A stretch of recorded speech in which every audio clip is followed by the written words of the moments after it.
இன்றைக்கி கடவுள் நம்மளுக்கு கொடுத்துருக்க வசனம் 2 ராஜாக்கள் 13:23. ஆனாலும் கர்த்தர் அவர்களுக்கு இறங்கி ஆபிரகாம், ஈசாக்கு, யாக்கோப்பு என்பவர்களோடு செய்த தமது உடன்படிக்கை நிமித்தம் அவர்களை அழிக்க சித்தமாயிராமலும் அவர்களை இன்னும் தம்முடைய முகத்தை விட்டு தள்ளாமலும் அவர்கள் மேல் மனதுருகி அவர்களை நினைத்தருளினார். இந்த வசனத்தை கொண்டு கடவுள் நம்மகிட்ட என்ன சொல்கிறத பார்ப்போம். நாம் செய்கிற நல்லதாக இருந்தாலும் சரி, கெட்டதாக இருந்தாலும் சரி, அது நம்மளுடைய தலைமுறைக்குத்தான் போய் சேரும். என்னதான் இஸ்ரவேலர்கள் தப்புக்கு மேலே தப்பு செஞ்சாலும் தேவன் ஆபிரகாம், ஈசாக்கு, யாக்கோப்பு இவங்களை நினச்சி இஸ்ரவேலர்களை பல தடவை மன்னிச்சார். அதனால் நம்ம நல்லது செஞ்சோம்னா அது நம்மளோட பிள்ளைகளுக்கு ஆசீர்வாதமாக இருக்கும். அதுவே நம்ம கெடுதல் செஞ்சுட்டு இருந்தோம்னா அதுவே நம்மளோட பிள்ளைகளுக்கு சாபமாக இருக்கும்.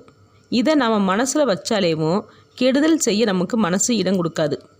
நம்மளோட பிள்ளைகள் வழி தவறி போனாலும் தேவன் நாம் செஞ்ச நல்ல செயல்களை நினச்சி பார்த்து நம்மளோட பிள்ளைகளை நல்வழியில் நடத்துவார். அதனால் நம்மளோட பிள்ளைகளோட ஆசீர்வாதம் பெற்றோர்கள் நடந்துக்கிற விதத்தில் தான் இருக்குது. ஆமேன்.